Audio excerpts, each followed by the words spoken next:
Assalamualaikum warahmatullahi wabarakatuh. Sahabat Aurelia Story, marilah kita bersholawat kepada baginda Nabi Muhammad Shallallahu Alaihi Wasallam. Pernahkah kalian mendengar tentang seorang janda muda Indonesia yang mencari nafkah ke negeri orang, namun malah dipaksa menikah secara diam-diam dengan anak majikannya sendiri? Jangan lupa tekan tombol subscribe dan aktifkan loncengnya, agar kalian tidak tertinggal kisah-kisah nyata penuh pelajaran dan hikmah dari channel ini. Namaku Rani, usiaku 25 tahun. Aku berasal dari sebuah desa kecil di Kabupaten Kendal, Jawa Tengah. Di usiaku yang masih muda, aku sudah menyandang status janda. Suamiku meninggal dalam kecelakaan motor saat anak kami baru berumur 2 tahun. Sejak itu, hidupku berubah total. Aku tinggal bersama ibuku dan anak laki-lakiku yang kini berusia 4 tahun. Ekonomi keluarga kami sangat pas-pasan. Kami hanya mengandalkan hasil dari warung kecil milik ibu yang penghasilannya tak menentu. Hutang peninggalan almarhum suamiku juga masih menumpuk. Rasanya tak ada pilihan lain selain menjadi tenaga kerja wanita di luar negeri. Keputusan untuk merantau ke Arab Saudi bukanlah keputusan ringan. Aku tahu banyak risiko dan cerita menakutkan tentang perlakuan majikan di sana. Tapi demi masa depan anakku, aku memilih untuk berangkat. Setelah melalui proses panjang dari penampungan, pelatihan bahasa, dan keberangkatan, akhirnya aku sampai di Riyadh. Aku ditempatkan pada sebuah keluarga yang tinggal di daerah elit, rumahnya besar dan megah. Mereka hanya terdiri dari 3 orang. Seorang ibu, majikanku yang bernama Ummu Salma, lelaki muda bernama Abdul Rahman, dan 1 pembantu laki-laki tua bagian kebun. Saat pertama kali masuk ke rumah itu, aku disambut dengan wajah datar oleh sang nyonya. Tak banyak bicara, hanya memberikan instruksi singkat. Namun yang paling membuatku tidak nyaman adalah tatapan anak majikanku, Abdul Rahman. Wajahnya tampan dan usianya mungkin tak jauh dariku. Tapi ada sorot aneh di matanya. Tatapan yang membuatku risih, seperti sedang menilai setiap inci tubuhku. Meski aku memakai gamis longgar dan jilbab lebar, aku tetap merasa seperti ditelanjangi oleh pandangannya. Hari-hariku di rumah itu cukup padat. Setiap pagi aku bangun sebelum adzan subuh, menyiapkan sarapan, membersihkan seluruh rumah, mencuci pakaian, dan memastikan semua tertata rapi. Aku tidak diizinkan keluar rumah tanpa izin, dan jam istirahatku sangat terbatas. Aku tidak pernah menceritakan tentang anakku kepada majikanku, karena aku tahu, banyak TKW yang justru diperlakukan lebih buruk saat diketahui mereka memiliki tanggungan. Aku hanya menyimpan foto kecil anakku di dalam dompet, dan setiap malam aku mencium gambar itu sambil berdoa agar Allah menjaga dia dari jauh. Suatu malam, ketika aku sedang menyetrika di ruang belakang, Abdul Rahman tiba-tiba datang tanpa suara. Ia berdiri di belakangku dan berkata pelan, "Rani, kamu tahu, kamu wanita yang sangat cantik. Apalagi saat kamu sedang berkeringat seperti ini." Aku terkejut dan langsung menjauh sambil menunduk. "Maaf, Tuan. Saya harus kembali bekerja." Tapi dia hanya tertawa kecil. "Aku tidak akan menyakitimu. Aku hanya mengagumi kecantikanmu, itu saja." Sejak malam itu, aku mulai takut setiap kali harus bekerja sendirian di area rumah yang sepi. Tatapannya semakin sering, dan kadang-kadang dia berdiri di ambang pintu hanya untuk melihatku. Aku tahu, ini bukan kekaguman biasa. Ini obsesi. Namun aku tak bisa melakukan apa-apa. Aku jauh dari siapapun yang bisa kulindungi. Aku hanya bisa menahan diri, menjaga jarak, dan terus berdoa.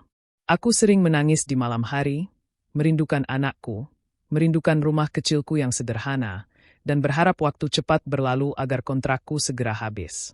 Beberapa minggu kemudian, Ummu Salma harus bepergian selama seminggu ke rumah saudaranya di kota lain. Itu artinya, hanya aku dan Abdul Rahman yang tinggal di rumah besar itu. Sejak itu, rasa takutku berubah menjadi kegelisahan yang menyesakkan dada.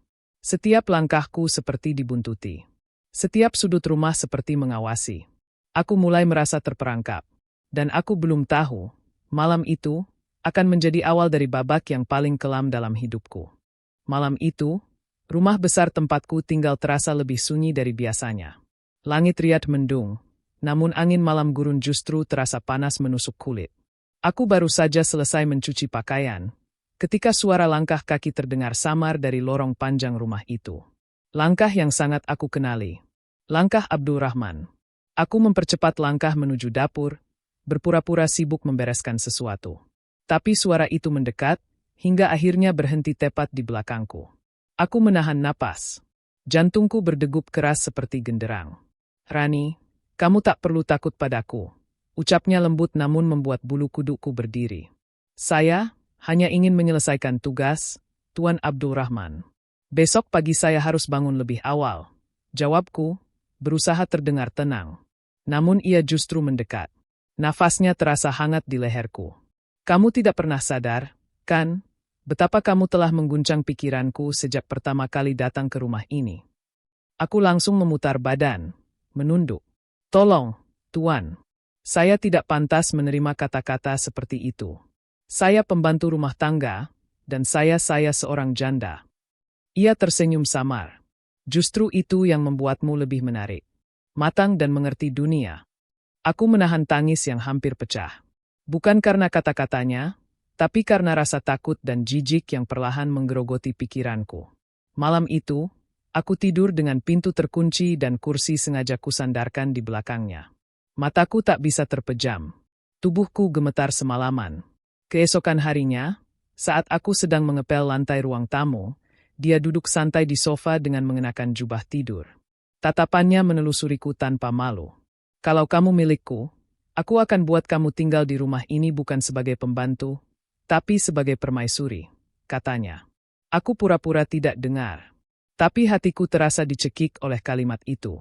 Siangnya, aku dipanggil ke kamar Abdurrahman. Awalnya aku ragu, namun karena dia menyuruhku lewat pelayan laki-laki di luar, aku mengira ada perintah rumah tangga biasa. Begitu aku masuk, dia duduk di ranjang sambil menatapku tajam. Tangannya memegang sebuah tas kecil berwarna coklat. "Duduklah. Aku ingin bicara sebagai laki-laki, bukan sebagai majikan," ucapnya. Aku tetap berdiri, menunduk. "Apa yang ingin Tuan sampaikan?" Ia membuka tas itu. Di dalamnya, ada setumpuk uang rial dan sebuah kotak kecil berisi cincin. "Rani, aku ingin kamu jadi istriku. Secara siri. Tidak ada yang tahu. Tidak perlu ribet. Nikah diam-diam. Aku sudah siapkan semua. Termasuk mahar, wali, dan saksi." Tubuhku langsung lemas. Aku tak percaya dengan apa yang kudengar. "Apa maksud Tuan? Saya bukan wanita seperti itu." Abdurrahman tertawa kecil. "Aku serius. Kalau kamu tolak, maka aku akan buatmu dipecat dan dipulangkan tanpa gaji sepeser pun. Kamu tahu, semua keputusan di rumah ini ada di tanganku." Aku mematung. Dadaku sesak. Satu sisi, aku ingin menolak. Tapi di sisi lain, aku memikirkan anakku di kampung. Gaji terakhir belum sempat kukirim. Aku belum melunasi hutang ibuku. Jika aku pulang mendadak tanpa uang, bagaimana nasib anakku? "Kenapa saya?" tanyaku lirih. Dia mendekat. "Karena kamu membuatku tidak bisa tidur. Tubuhmu, senyummu, bahkan bayanganmu selalu mengganggu pikiranku." Aku menangis dalam hati. Ingin berteriak, tapi tak bisa. Ingin lari, tapi kemana? Malam itu aku duduk sendirian di dalam kamar. Menatap langit-langit sambil memeluk dompet kecil berisi foto anakku. Apa aku masih pantas disebut ibu jika menerima pernikahan tanpa cinta? Tapi, jika aku menolak, aku bisa kehilangan segalanya. Aku pun menulis surat kecil untuk anakku di kampung. Bukan untuk dikirim, tapi hanya untuk menumpahkan sesak yang selama ini kutahan. "Nak, maafkan ibu jika nanti jalan hidup ibu tak seperti yang ibu harapkan. Ibu hanya ingin kamu terus makan dan bisa sekolah. Ibu tak ingin kamu kelaparan. Tapi ibu juga tak tahu bagaimana cara bertahan di negeri ini tanpa kehilangan kehormatan." Tanganku gemetar saat menulis. Air mataku jatuh membasahi kertas itu. Paginya, aku melihat Abdurrahman berbicara dengan seseorang di ruang tamu. Seorang pria berpenampilan seperti ustaz. Mereka tertawa kecil, lalu memanggilku. "Inilah wali nikah dan saksiku. Jangan banyak tanya. Kita langsung akad. Nanti malam kamu pindah ke kamarku." Aku berdiri mematung. Hati kecilku berteriak, "Ini tidak benar." Tapi mulutku tak mampu berkata-kata. Aku hanya bisa menatap ke lantai. Tanpa daya, tanpa pilihan. Di hadapan dua orang asing, Aku mengucap akad yang tidak pernah aku bayangkan akan terucap dalam kondisi seperti itu. Mereka tersenyum. Tapi aku hanya diam. Di dalam dada, semuanya seperti mati rasa. Setelah akad itu, Abdurrahman mendekat dan berbisik. Mulai malam ini, kamu bukan lagi pembantu di rumah ini. Tapi istri rahasiaku. Aku ingin lari. Tapi kaki ini seperti terikat rantai. Dan malam itulah, untuk pertama kalinya dalam hidupku, aku merasa menjadi milik seseorang bukan karena cinta, tapi karena dipaksa untuk menutupi hasratnya yang tak pernah padam.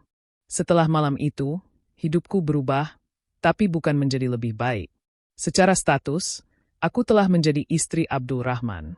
Meski hanya dalam akad siri yang tidak diakui oleh keluarganya. Tapi secara perlakuan, aku tetaplah seorang pembantu rumah tangga. Bahkan lebih buruk. Karena sekarang, aku juga harus menjadi pemuas hasrat di balik kamar yang terkunci. Pagi tetap datang dengan perintah nyonya rumah yang tegas. Sapu lantai, cuci piring, gosok pakaian, jaga dapur. Semua berjalan seperti biasa, seolah tidak ada yang berubah. Tapi malam hari, aku harus masuk diam-diam ke kamar Abdurrahman, melewati lorong-lorong gelap dengan jantung berdebar. Semua dilakukan dalam sunyi, dalam sembunyi.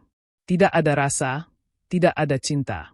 Yang ada hanya kewajiban dan ketakutan. Jangan macam-macam, Rani. Kamu sekarang istriku. Tapi kalau kamu buka mulut ke ibu, kamu akan aku pulangkan secepatnya. Aku bisa bilang kamu mencuri. Katanya suatu malam saat aku mencoba bicara. Aku hanya bisa menunduk. Air mataku menetes diam-diam di atas spray putihnya. Setiap malam seperti itu, membuat jiwaku semakin terkikis. Aku bukan hanya kehilangan harga diri, tapi juga kehilangan arti dari hidup. Apakah ini yang disebut pengorbanan demi anak? Atau justru aku sedang melangkah terlalu jauh dari jalan yang benar? Aku mencoba menulis surat kepada ibu di kampung. Tapi setiap kali hendak mengirim, aku mengurungkan niatku. Apa yang bisa kutulis? Apa aku bisa bilang aku sudah menikah secara sembunyi-sembunyi dengan anak majikan? Apa aku bisa bilang, anakmu kini tak hanya jadi pembantu, tapi juga istri yang tak diakui? Tidak. Tidak akan ada yang mengerti. Bahkan ibuku pun pasti akan menangis jika tahu. Hari demi hari berlalu dengan rasa was-was. Aku tak tahu kapan rahasia ini akan terbongkar. Aku harus pandai menyembunyikan semuanya, termasuk perasaan yang semakin hancur. Suatu siang, saat aku sedang menyapu halaman belakang, Ummu Salma datang menghampiriku. Rani, akhir-akhir ini kamu tampak lemas. Sakit? Atau ada yang kamu sembunyikan?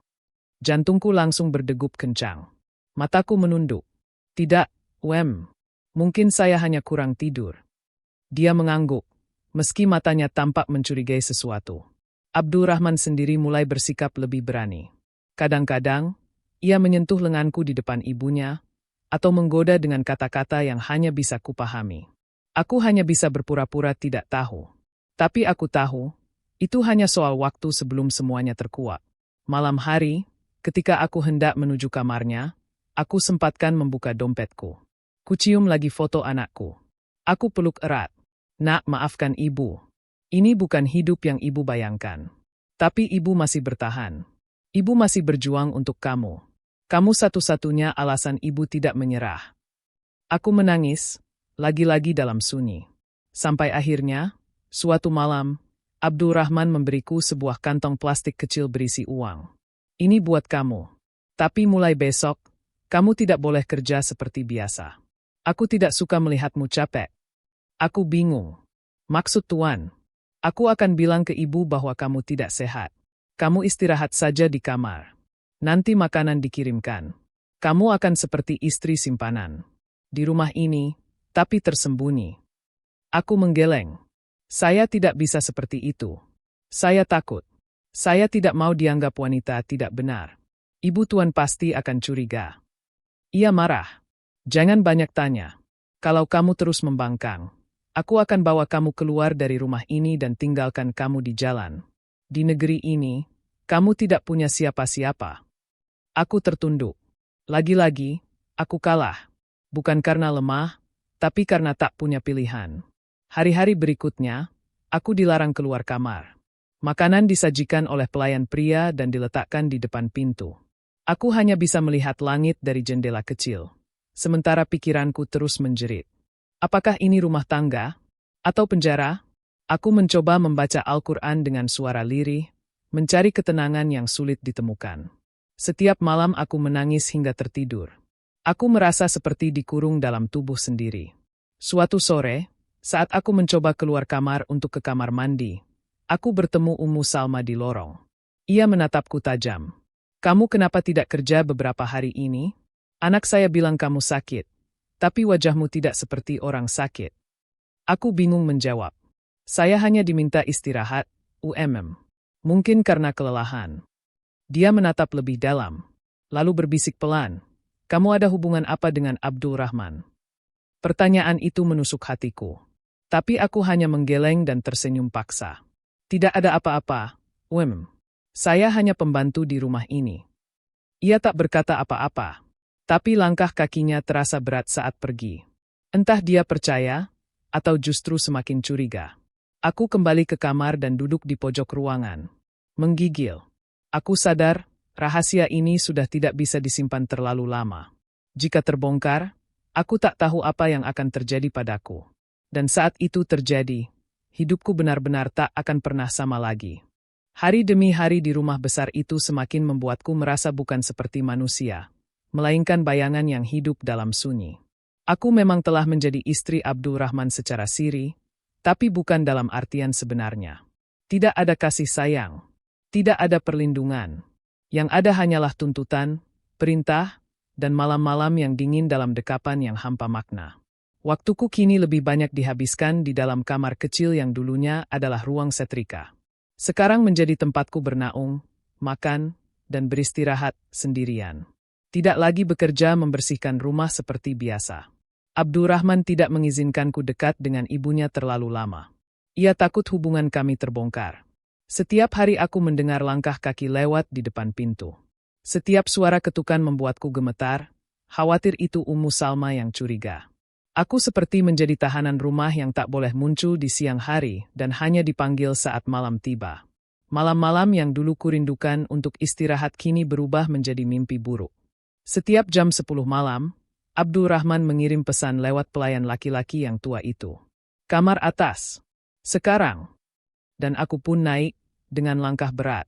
Menyusuri lorong-lorong rumah besar itu seperti seorang bayangan. Setelah semua lampu mati. Setelah nyonya rumah tertidur. Kami bertemu di balik pintu terkunci. Tak ada kata manis. Tak ada pelukan hangat. Yang ada hanya desahan dingin dan mata yang penuh hasrat. Rani, jangan lupa, kamu sudah jadi milikku. Jangan pernah berpikir untuk kabur atau membuka suara ke siapapun. Ucapnya dengan nada keras suatu malam. Aku hanya diam. Aku tak tahu harus melawan dengan apa. Aku tak punya kuasa di negeri ini. Bahkan untuk sekadar melapor pun aku tidak tahu kemana harus pergi. Yang bisa kulakukan hanyalah menahan rasa, menyembunyikan air mata, dan berharap waktu berjalan cepat agar aku bisa segera pulang ke tanah air.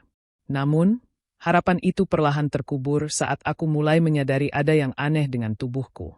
Perutku mulai mual di pagi hari, kepala sering pusing, dan haidku terlambat hampir 2 bulan. Aku panik. Kukira hanya kecapean. Tapi setelah gejala itu makin sering terjadi, aku mulai curiga. Akhirnya, dengan sisa uang yang Abdul Rahman berikan diam-diam, aku menyuruh pelayan membeli test pack. Dan malam itu, saat aku mencobanya diam-diam di kamar mandi kecil belakang, hasilnya 2 garis merah. Tanganku gemetar. Air mataku jatuh begitu saja. Aku hamil. Aku duduk di lantai kamar mandi berjam-jam. Tak tahu harus melakukan apa. Pikiran berkecamuk. Ini bukan kehamilan yang kurencanakan. Ini bukan kebahagiaan. Ini adalah ketakutan yang nyata. Malam itu, Abdul Rahman datang lebih awal. Melihat wajahku yang pucat, ia bertanya, "Kamu kenapa? Sakit?" Aku tak menjawab. Aku hanya menyodorkan test pack itu padanya. Dia menatapnya, lalu wajahnya berubah drastis. Tak lagi tenang. Matanya membesar. "Apa ini maksudnya? Kamu hamil? Serius?" Aku mengangguk pelan, tubuhku masih gemetar. Astagfirullah, tidak. Ini tidak boleh terjadi, Rani. Kamu gila? Kalau ibu tahu, aku bisa dibunuh. Aku tak bisa berkata apa-apa. Aku hanya memeluk perutku yang masih rata. Aku tidak minta apa-apa, Tuan, tapi ini anakmu. Anakku juga. Aku tidak akan menggugurkannya. Abdul Rahman murka. Ia berdiri dan menggebrak meja kecil di samping tempat tidur. Kamu harus pikir ulang. Kalau kamu tetap pertahankan anak itu, maka aku tidak akan bertanggung jawab. Aku akan bilang kamu pembantu liar. Aku bisa buang kamu ke jalan. Kata-katanya seperti pisau yang menyayat jantungku. Setelah ia pergi malam itu, aku menangis sepanjang malam. Aku peluk foto anakku di dompet sambil berkata lirih. Nak, maafkan ibu. Ibu telah membuat kesalahan.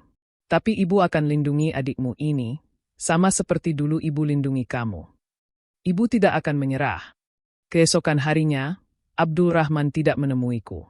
Bahkan makananku tidak dikirim seperti biasa. Aku mulai kelaparan, tapi aku tahu ini bentuk hukuman. Hari kedua pun begitu. Perutku semakin lemas. Tapi aku masih memaksa diri untuk kuat. Akhirnya, di hari ketiga, aku nekat keluar kamar untuk menuju dapur. Tapi saat melangkah ke lorong, aku berpapasan langsung dengan Ummu Salma. Matanya menatap tajam ke arahku. Mungkin ia heran mengapa aku kembali muncul setelah lama menghilang. Kamu kenapa pucat? Kamu benar-benar sakit, Rani? Atau ada sesuatu yang kamu sembunyikan? Aku tak sanggup menjawab. Aku hanya menunduk dan berjalan cepat ke belakang. Tapi aku yakin, firasat seorang ibu seperti Ummu Salma tak akan tinggal diam. Aku tahu, waktu rahasia ini terbongkar sudah dekat. Dan aku hanya bisa bersiap untuk kehilangan segalanya, termasuk anak yang sedang bertumbuh di dalam rahimku. Hari-hari setelah itu terasa seperti mimpi buruk yang tak kunjung usai. Perutku yang mulai terasa nyeri, tubuh yang makin lemas, dan tekanan batin karena diperlakukan seperti tahanan oleh Abdul Rahman, membuat segalanya terasa seperti penjara tanpa jeruji. Makanan hanya sesekali datang, itu pun dengan wajah masam dari pelayan tua yang biasanya justru ramah. Mungkin ia juga tahu ada yang salah, tapi memilih bungkam. Di saat aku sangat membutuhkan uluran tangan, semua pintu terasa tertutup. Abdul Rahman menghilang. Ia tidak datang ke kamarku lagi. Tidak bertanya. Tidak menengok. Seolah-olah aku adalah aib yang ingin ia singkirkan. Sampai suatu siang pintu kamarku digedor keras. Rani, buka pintu. Suara nyonya rumah menggema dengan nada tajam. Tanganku gemetar saat membuka. Di depan pintu berdiri Ummu Salma, dengan wajah menyimpan emosi. Di belakangnya, Abdul Rahman, berdiri tertunduk. Apa ini benar? Tanya Ummu Salma tajam. Kamu hamil. Dan anak ini dari Abdul Rahman. Aku tak bisa berkata apa-apa. Hanya menunduk, air mata langsung jatuh di pipi. Allahu Akbar. Gumam nyonya rumah, tangannya gemetar. Ia menatap anaknya dengan pandangan penuh kemarahan. Kamu sudah mencemari rumah ini. Dengan pembantu, dengan wanita yang tinggal di rumah kita dan setiap hari kau lihat sebagai pelayan. Abdul Rahman tetap diam. Tak membela, tak mengakui, hanya membatu. Dan kamu, Rani, bagaimana bisa kamu menerima hubungan seperti ini? Kamu tahu dia siapa? Kamu tahu kamu siapa? Aku menunduk makin dalam. Saya tidak pernah meminta, saya dipaksa menikah. Saya tak punya kuasa. Ummu Salma memejamkan mata. Napasnya memburu. Nikah? Kamu bilang menikah? Kalian sudah menikah secara siri. Aku mengangguk. Tangis yang kutahan akhirnya pecah. Iya, dia bawa saksi, bawa wali. Saya tidak bisa menolak. Saya takut dipecat, saya takut kehilangan gaji. Saya pikir itu akan berakhir baik. Nyonya rumah memukul dadanya sendiri. Subhanallah, aib apa ini? Setelah itu, ia meninggalkan kamar tanpa sepatah kata. Abdul Rahman menatapku sebentar, lalu ikut pergi. Tak ada pembelaan. Tak ada tanggung jawab. Hari berikutnya, aku kembali dikurung. Tapi kali ini bukan atas perintah Abdul Rahman. Tapi dari perintah Ummu Salma langsung. Pelayan tua mengganti kunci kamarku dari luar. Makanan hanya diberikan 2 kali sehari. Tidak ada akses ke toilet dalam rumah. Aku harus menunggu malam untuk bisa ke kamar mandi luar. Aku diasingkan. Dihukum. Dianggap penyebab kehancuran kehormatan keluarga. Perutku makin membesar. Tapi tubuhku makin lemas. Setiap malam aku tidur dalam posisi meringkuk, menahan nyeri dan tangis yang tak ada habisnya. Suatu malam, saat aku hendak ke kamar mandi, aku tak kuat menahan pusing. Aku jatuh di lorong. Pelayan tua menemukan tubuhku tergeletak dan langsung memanggilkan mobil untuk membawaku ke klinik terdekat. Di sanalah, kandunganku dinyatakan masuk bulan ketiga. Dokter yang menangani pun kaget karena tubuhku kekurangan nutrisi. Kalau dia tidak segera mendapat asupan makanan dan vitamin yang layak, ini bisa berbahaya, kata dokter itu dalam bahasa Arab yang bisa ku mengerti sedikit demi sedikit. Aku dikembalikan ke rumah, namun malam itu sesuatu berubah. Abdul Rahman datang ke kamarku. Kali ini ia tidak membawa senyum. Tidak pula membawa ancaman. Aku minta maaf, katanya lirih. Aku tak menyangka akan sejauh ini. Aku hanya menatap kosong ke arahnya. Hati ini sudah beku. Aku akan cari cara. Tapi ibu marah besar. Dia ingin kamu pergi dari rumah ini. Katanya, kamu harus dipulangkan secepatnya. Aku sudah bilang jangan. Tapi ibu mengancam akan melapor ke pihak pemerintah. Aku terdiam lama. Kemudian berkata pelan. Kalau itu jalan satu-satunya, aku siap pergi. Tapi jangan usik anakku. Anak kita. Abdul Rahman menunduk. Aku tidak akan ganggu. Tapi, aku juga belum berani mengakuinya sebagai anakku. Tangisku pecah. Baik. Aku tak akan menuntut. Aku hanya ingin keluar dari rumah ini. Hidupku sudah hancur. Aku hanya ingin anakku lahir dalam keadaan selamat. Itu saja. Beberapa hari kemudian, koperku dikemas. Surat pemulangan diproses oleh agen yang dulu menempatkanku. Tapi karena kondisi kehamilan dan tidak adanya tiket dalam waktu dekat, aku dibawa ke sebuah tempat penampungan untuk TKW yang bermasalah. Tempat itu adalah titik terang dalam hidupku. Di sanalah aku bertemu dengan beberapa relawan Indonesia. Mereka menyambutku, mendengar kisahku, dan membantu melaporkan kasusku ke KJRI. Mereka tak menilai, tak menghina, hanya mendengarkan dengan hati. Aku menangis di pelukan seorang ibu relawan. Bu, saya hanya ingin anak saya selamat. Ia membelai kepalaku dengan lembut. Allah sayang sama kamu, nak. Kamu masih bisa memperbaiki semuanya. Jangan menyerah. Malam itu, untuk pertama kalinya, aku tidur dalam damai. Meski tanpa rumah, tanpa keluarga, tanpa suami, aku merasa tidak sendirian. Dan aku tahu, ini belum akhir kisahku. Tapi, aku sudah tidak takut lagi menghadapi hari esok. Aku kira, menjadi janda muda di negeri sendiri adalah bentuk luka yang paling menyakitkan. Tapi ternyata, menjadi istri tanpa pengakuan di negeri orang jauh lebih mematahkan. Setelah keluar dari rumah majikanku, aku resmi tinggal di shelter milik KJRI di Jeddah. Tempat itu adalah rumah singgah bagi para TKW bermasalah, baik yang kabur dari majikan, jadi korban kekerasan, atau kasus seperti diriku, menikah siri dan ditelantarkan dalam keadaan hamil. Aku menyebut tempat itu sebagai titik selamat dari neraka kecilku. Meski penuh sesak, tidur beralaskan tikar, dan makanan seadanya, tapi di sana, aku tidak merasa sendirian. Banyak perempuan senasib. Ada yang lebih tua, ada yang lebih muda dariku. Sebagian baru datang, sebagian lain sedang menunggu proses pemulangan. Aku mulai mengenal beberapa dari mereka. Ada Siti dari Indramayu yang kabur karena disetrika oleh majikannya. Ada Wulan dari Madura yang diperkosa oleh supir rumah tetangga. Cerita kami berbeda, tapi luka kami berasal dari tempat yang sama, ketidakberdayaan. Setiap hari di shelter, aku harus melapor kondisi kehamilanku kepada relawan medis.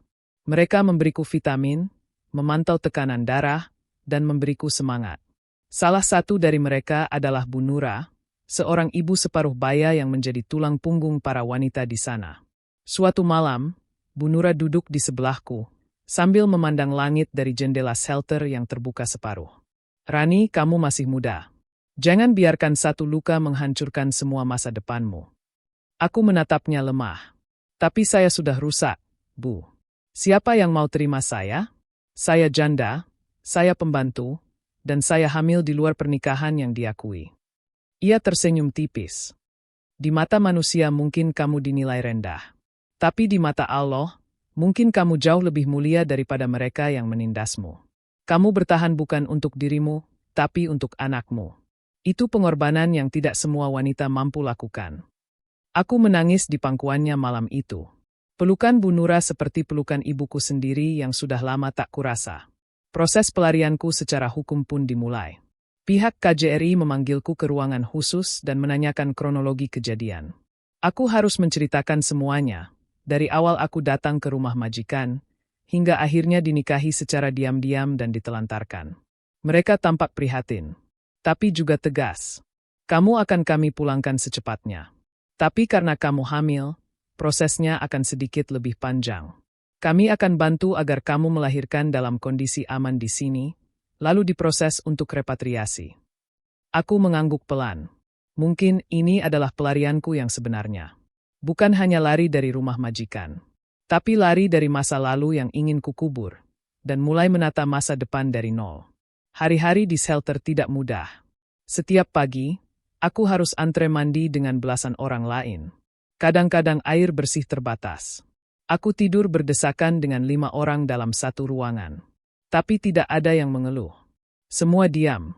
Karena semua datang dengan luka. Perutku makin besar. Setiap kali aku memegangnya, aku merasa sedikit damai. Nak, kamu mungkin tidak akan tahu siapa ayahmu. Tapi kamu akan tahu bahwa ibumu bertahan hidup karena kamu. Salah satu relawan dari komunitas Indonesia di Saudi mengunjungiku suatu sore. Namanya Pak Lutfi, seorang pria parubaya yang bekerja membantu dokumentasi dan proses hukum TKW. Ia datang sambil membawa beberapa dokumen. Rani, saya bantu cek akta nikah sirimu. Tapi setelah ditelusuri, akadnya tidak tercatat secara sah. Bahkan saksi dan wali yang digunakan Abdul Rahman itu tidak terverifikasi. Artinya, secara hukum Saudi, kamu dianggap belum menikah. Tubuhku lemas mendengar itu. Jadi, anak saya tidak punya status. Ia mengangguk pelan. Kami akan bantu semaksimal mungkin agar anakmu tetap bisa dicatat sebagai WNI. Tapi prosesnya panjang. Setelah kamu melahirkan, akan ada beberapa tahapan yang harus dilalui. Aku kembali menunduk. Tidak ada yang mudah. Tapi tidak ada pilihan untuk menyerah. Malam harinya, saat aku sedang menyisir rambutku yang mulai kusut, aku mendapat pesan suara dari seorang teman sesama TKW yang dulu satu angkatan denganku di penampungan. Ia ternyata sudah lebih dulu pulang ke Indonesia. Rani, aku dengar kabar tentangmu dari grup. Aku sedih dan kagum. Kamu kuat sekali. Jangan takut. Begitu kamu pulang, aku siap bantu carikan pekerjaan baru. Kita mulai lagi dari awal. Aku tersenyum lirih. Mungkin benar, pelarian bukan berarti kekalahan. Tapi bentuk perlindungan terakhir agar aku tetap hidup. Beberapa minggu kemudian, aku dibawa ke rumah sakit pemerintah untuk kontrol kandungan. Dokter menyatakan kondisi janinku sehat, meski tubuhku masih perlu tambahan nutrisi. Mereka menjadwalkan persalinan di awal bulan ke-9. Aku mulai menyiapkan diri. Baju bayi yang disumbangkan oleh relawanku simpan rapi dalam kantong plastik. Aku belajar bernapas dalam-dalam, belajar senyum lagi, belajar berbicara tanpa menangis.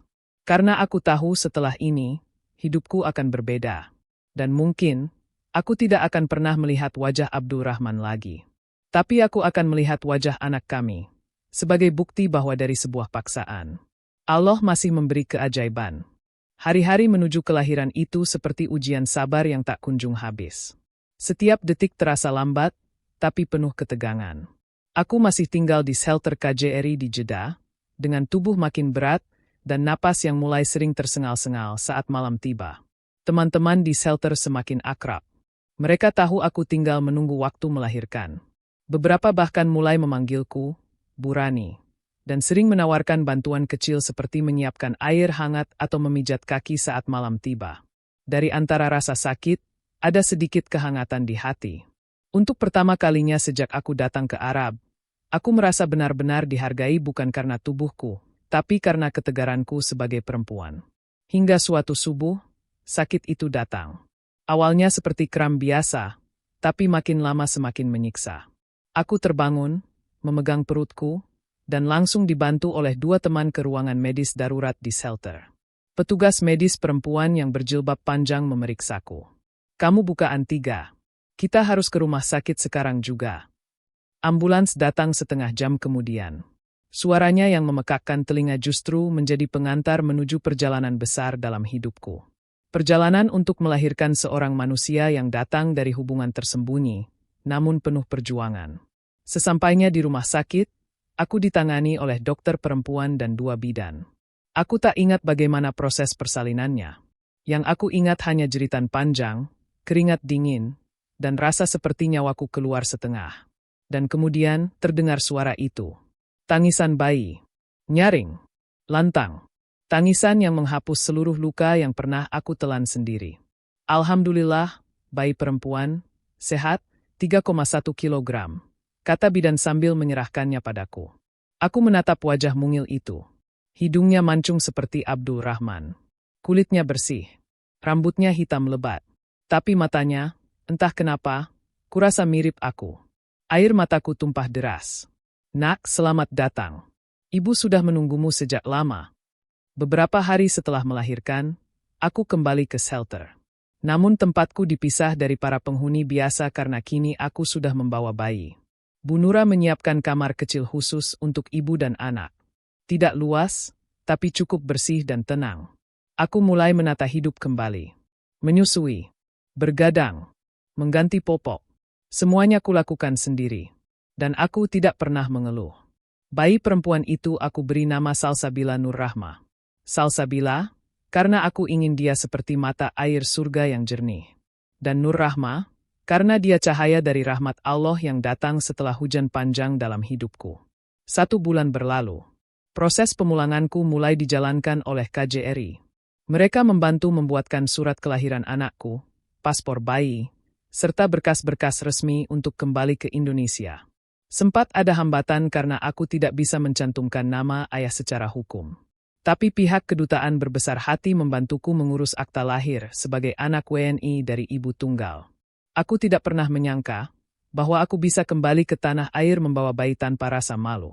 Bukan karena aku tidak bersalah, tapi karena aku telah melawan dan bertahan. Bukan karena aku bangga dengan masa laluku, tapi karena aku tidak membiarkan masa lalu itu menghancurkan masa depan anakku. 2 minggu sebelum kepulangan, aku menerima kiriman kotak kecil dari seseorang yang tidak disebutkan namanya. Di dalamnya ada 2 hal. 1 amplop berisi sejumlah uang rial, dan sepucuk surat pendek bertuliskan tangan.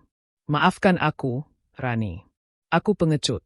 Tapi aku harap kamu bisa hidup bahagia dengan anak kita. Jangan cari aku. Ini satu-satunya hal yang bisa kulakukan untuk menebus dosaku. Aku mengenali tulisan itu. Abdul Rahman. Untuk beberapa saat, aku termenung. Hatiku dingin. Tak ada marah.